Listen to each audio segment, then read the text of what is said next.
up to the light of the earth. There was people dancing, people singing.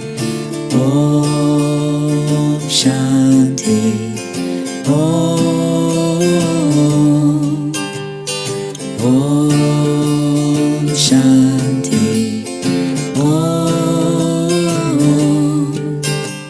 I put on my fisherman pants and I left the city, left it for some more Shanti.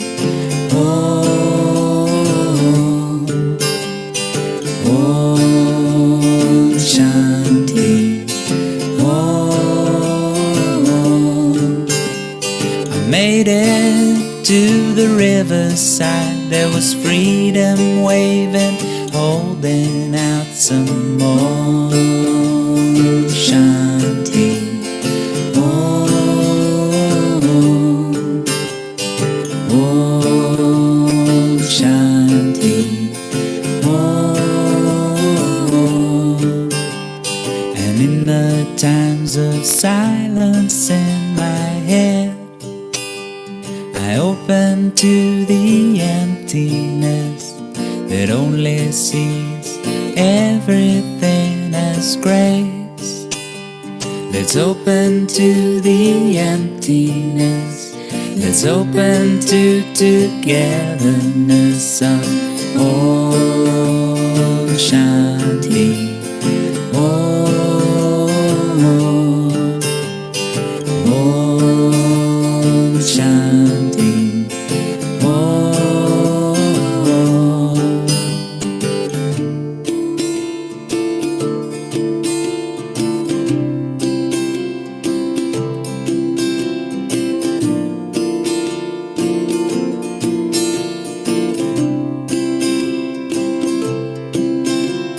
Seasons change, but we are here. The stars will spin, but we'll remain. The earth will shake and the seas will soar. The world may end, but we'll remain in Om Shanti. Om, Om Shanti. Om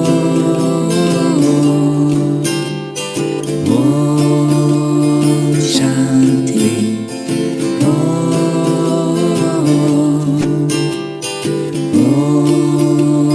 Shanti.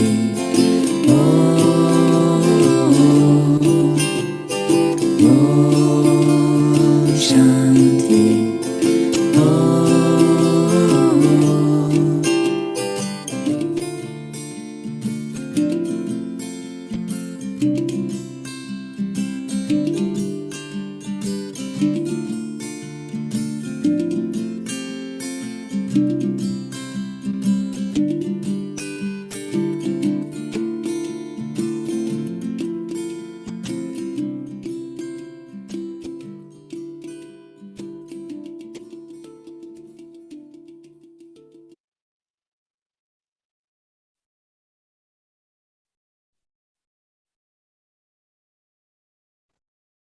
Good morning, Om Shanti. Welcome, Sister Ashika. Good morning, Ushben. How are you doing today? Good. Feeling that, in fact, I was thinking this beautiful idea of going into the space of Om Shanti was a nice introduction to our topic of introversion today. And, you know, introversion is something I like to kind of expand on from the Hindi word antarmukhi, which really means that I look at the face from within, the face that exists inside.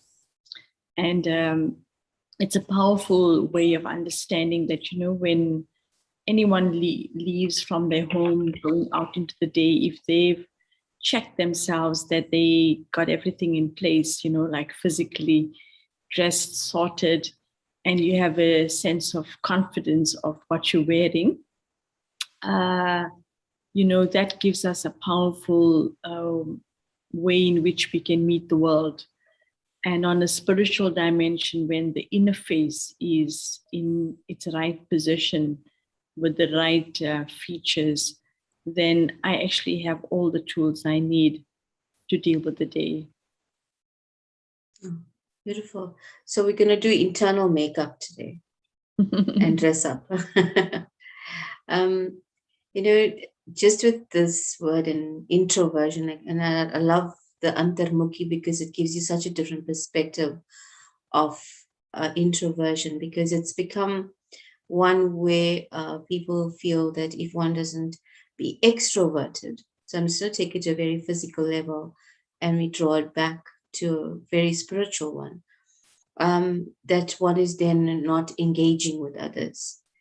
And yet the powerful truth is that when I stay introverted, it's the most beautiful place that allows me then to engage with everyone, what is seen to be extroverted.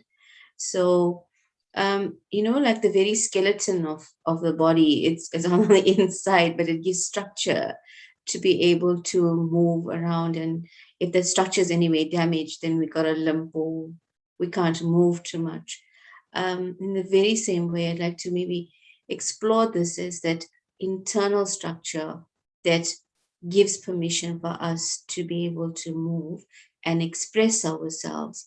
But how much of attention is on the introversion and how much of attention is on being extroverted then? So, a lot of the time when we look at our physical health and well-being, we would blame it back to our parents, our genes that we got.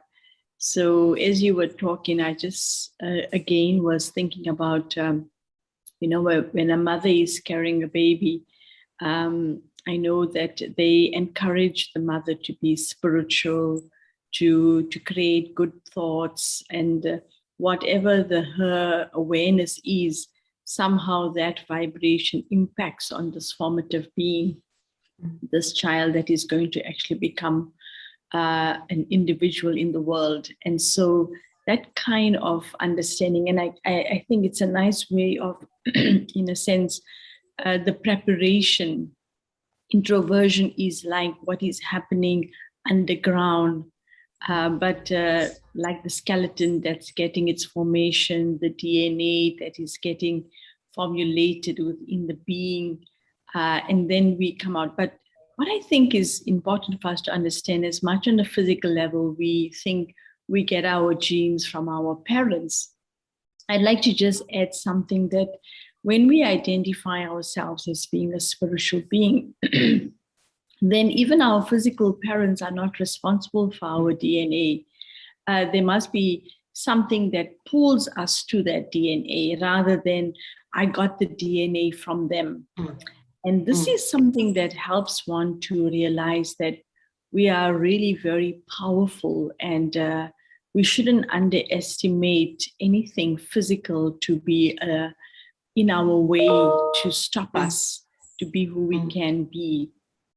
And so when we can turn our attention inward and look at ourselves from that awareness of the unlimited parent that I have, that is the mother being the divine, and I look at the qualities of peace and love and happiness and joy and wisdom and power, and claim for myself that DNA, then when I'm looking at preparing myself to broadcast myself to the world, what I'm really doing is I'm coming from a very powerful state that doesn't actually have any, I wouldn't say symbol, but it doesn't depend on anything outside.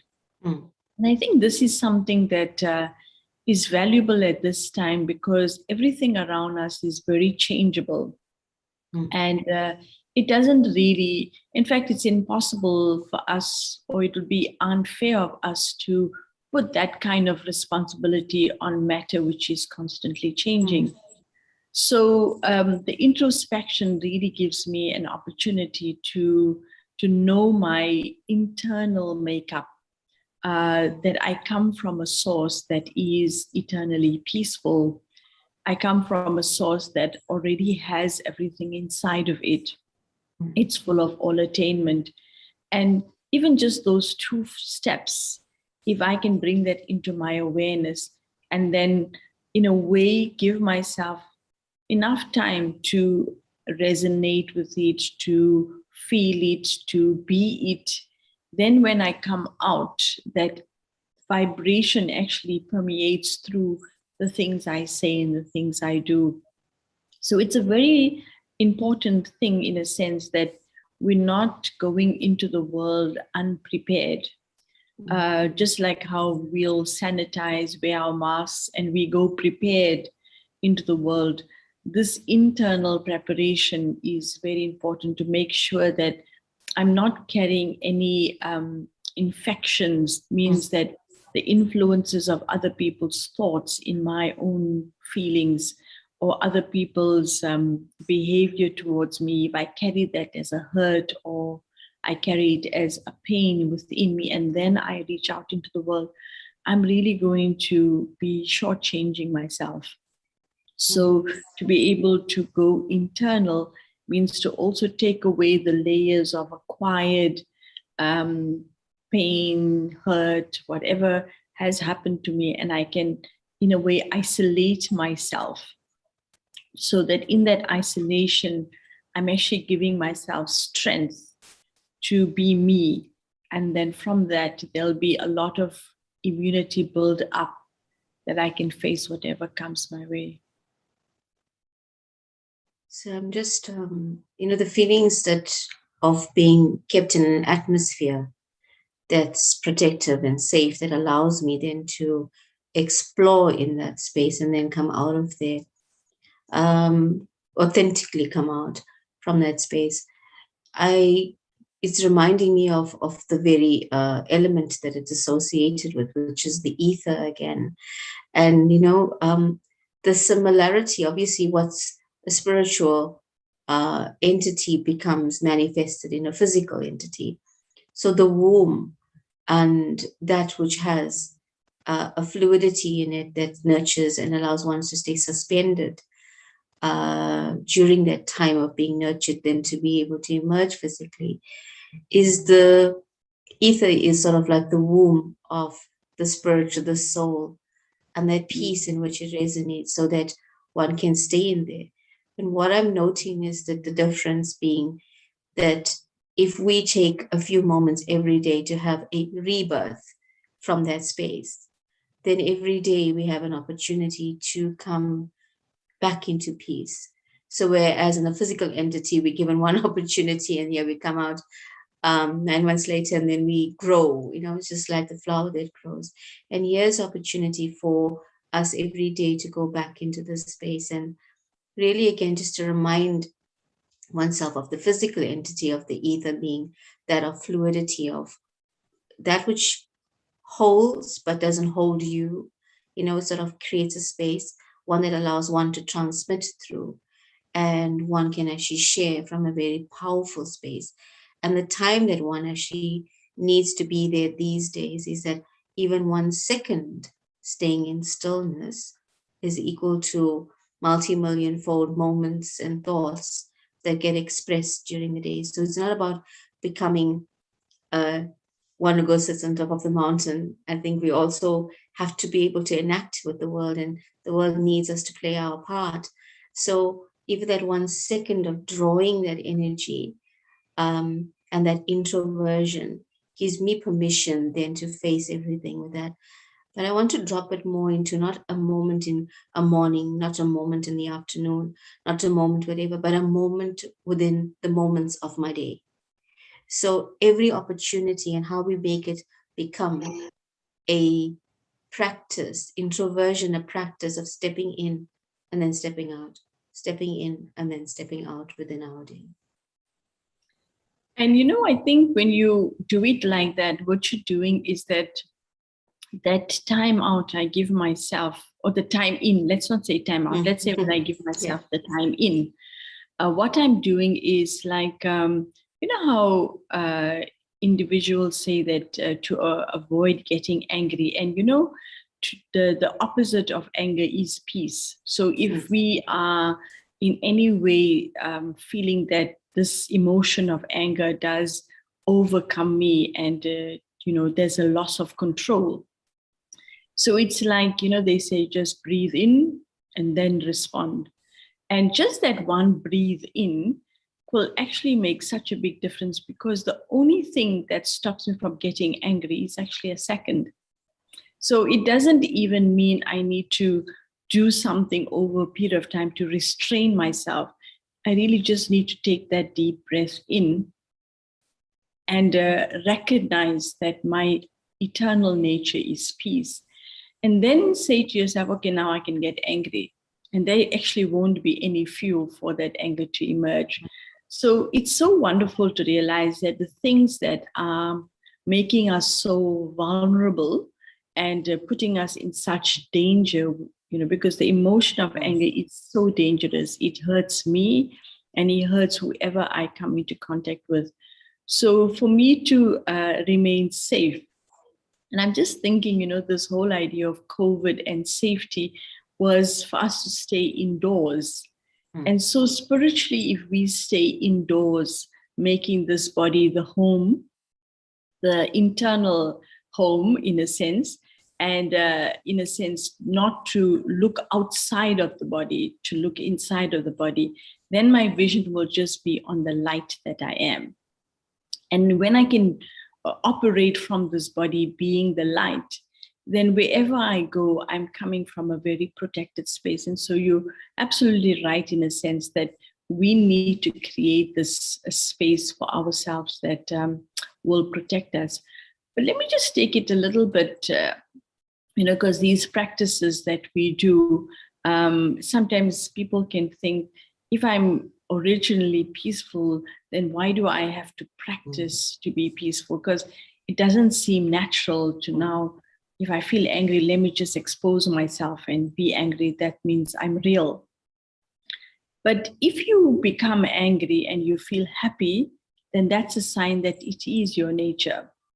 What you'll realize that actually that feeling that you exhibit in terms of like becoming angry doesn't really relieve anything for you in terms of uplift you. It may just kind of deflate and a tension inside of you. And I'm using the word deflate because what happens is that when the pressure builds up, it's basically you just have to release it. So there's one thing that if you're working with a pressure cooker and the pressure goes high in the pressure cooker, you can lift the whistle to deflate it, or you can put the base of the pot in cold water. And as the temperature reduces, the pressure goes down. And so I love this idea that if I can bring the cool water of the awareness of who I am into my day-to-day activities, then I'm bringing that calmness and coolness into everything. And then I'm using peace in a natural way. So it's not about sitting hours on end, because I don't think anybody is capable of just sitting the whole day and being quiet. It's not, it will be a very suppressed kind of individual.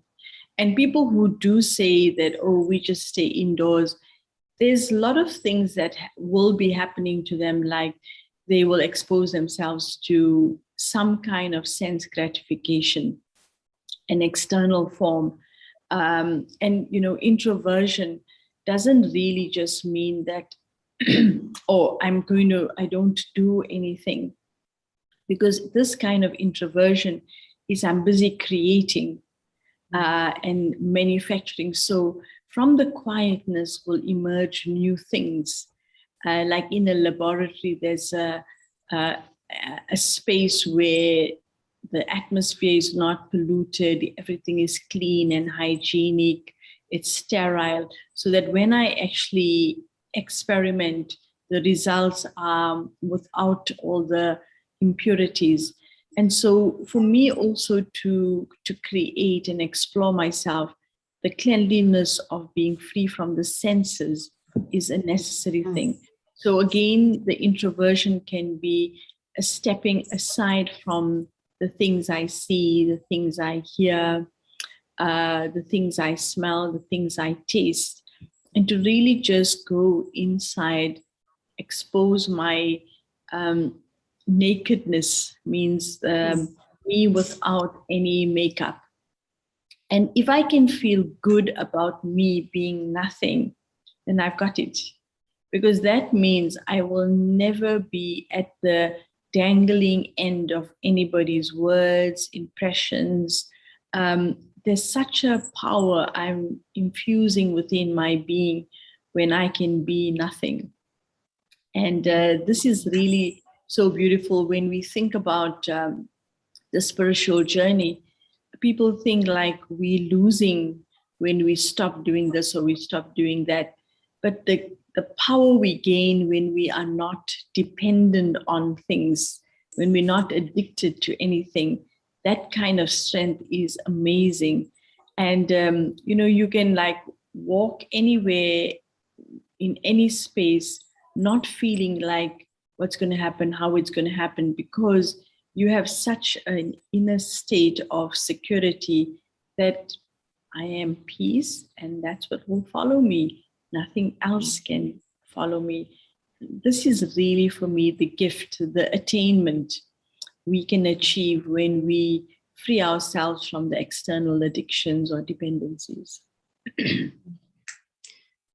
So this word "know nothing" is, English is fascinating. I think, well, all languages, but I feel English, with due respect to the language itself and everyone else, but no thing, English can be quite without emotion, but when one explores it. So when I'm no thing, I can express something. And that's the beauty of being, which is, I think, the essence of ourselves, which we lose.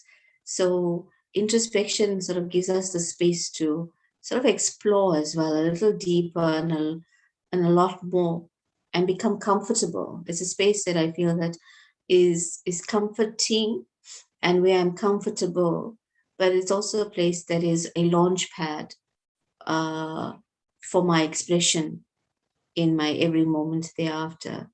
And, just drawing from moving into the space regularly within the day.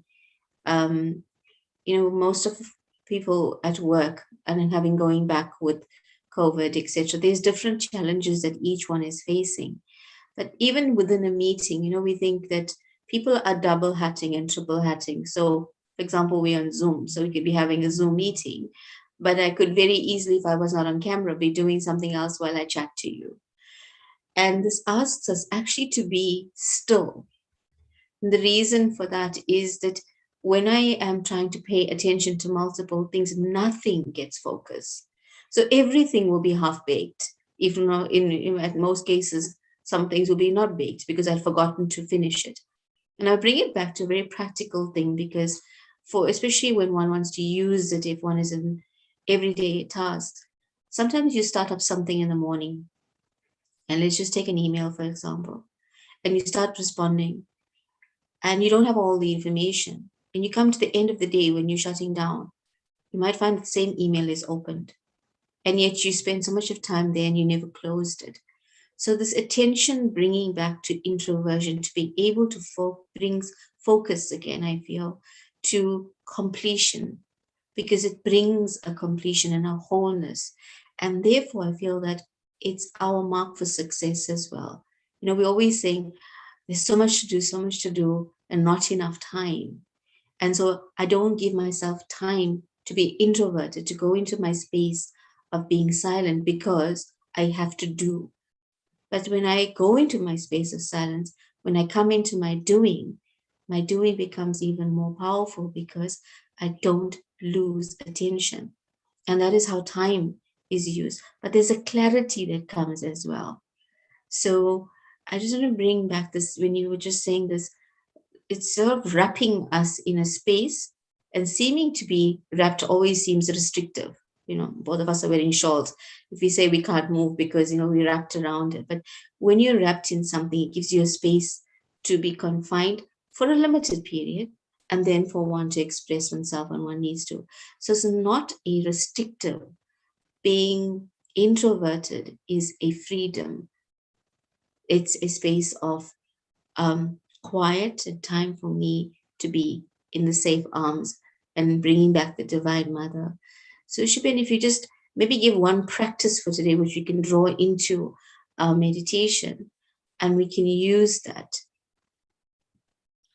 For me, there's just this one thing that I like again and again. It's a practice maybe I've shared with many people, and it's my 13-second drill, which just goes like this. I am a soul. I am peace. I am a being of peace. And so if you break everything up from the I to the and the am, there's only 13 thoughts. And so you can actually do that in 13 seconds. So again, I will repeat this. I am a soul. I am peace. I am a being of peace. So when I go into this mode of I am a soul, the identification of myself beyond this body to be that living spiritual energy. And then when I introduce that awareness that I am peace, to know that within me is everything that I need. So there's that contentment and satisfaction. And then when I move through the third expression, I am a being of peace, to feel that what I am, I actually vibrate out into the world. And so I become this living light spreading peace. If I can practice this, because I am a soul means it takes me inside and connects me to who I am, and then I can vibrate that outward so that I actually generate that space from my own thought. And, you know, if you just find yourself in the day, just making a moment, like, you know, you can say, okay, every time I have something to eat or something to drink, I don't know how many times we stop during the day, but you can even do it on the hour or on the half hour, and just for 13 seconds, make a conscious habit of moving into this awareness that I am a soul, I am peace, I am a being of peace. And see if we accumulate these little moments, what kind of energy we're accumulating inside of ourselves. So this feeling within myself now is that we need to experiment with that. So will you take us today through the meditation? Because I want to enjoy it today. Okay, so let's just, in a way, to become detached from the body is just stabilize it, position the body in such a way that none of my limbs or anything are in an imbalanced state. And just with one thought, I turn my attention inward, focusing my mind's eye on that living spark of energy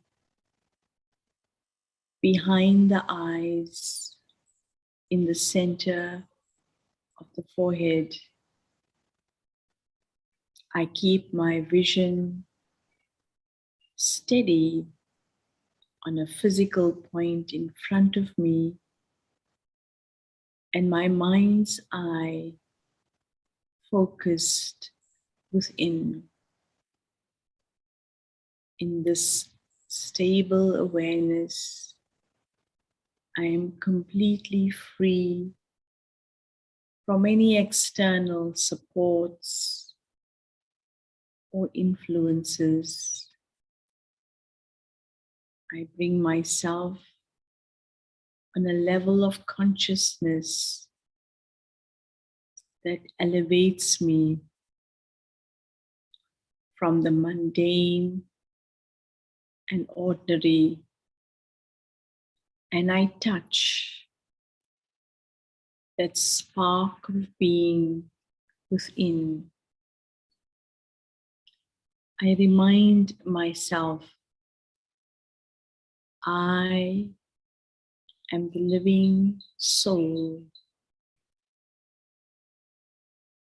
I am peace. I am a being of peace. And once again, to reinforce, I step in and hold this powerful vision. I am a soul. I am peace. I am a being of peace. I allow the vibration of peace to flow from inside outward, creating a powerful space of peace all around. For the next few moments, feel the self emanating rays of peace from the inside out.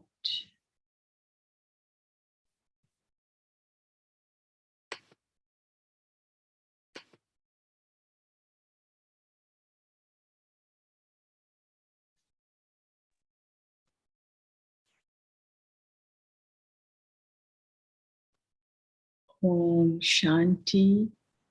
Thank you.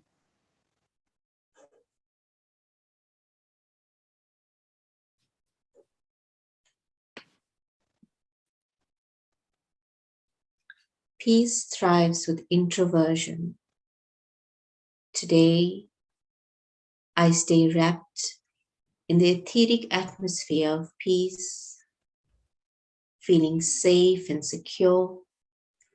I am comfortable to focus and listen to my inner thoughts.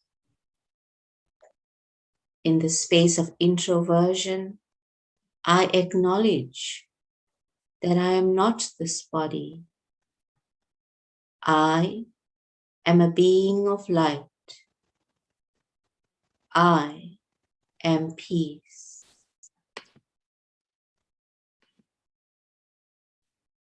So beautiful day to everyone. Thank you so much.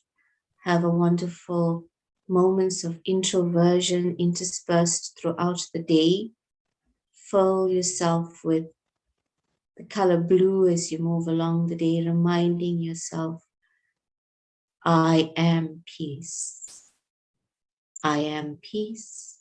I am peace. Thank you. Om Shanti, everyone. Have a beautiful day. Thank you, Sister Ashika.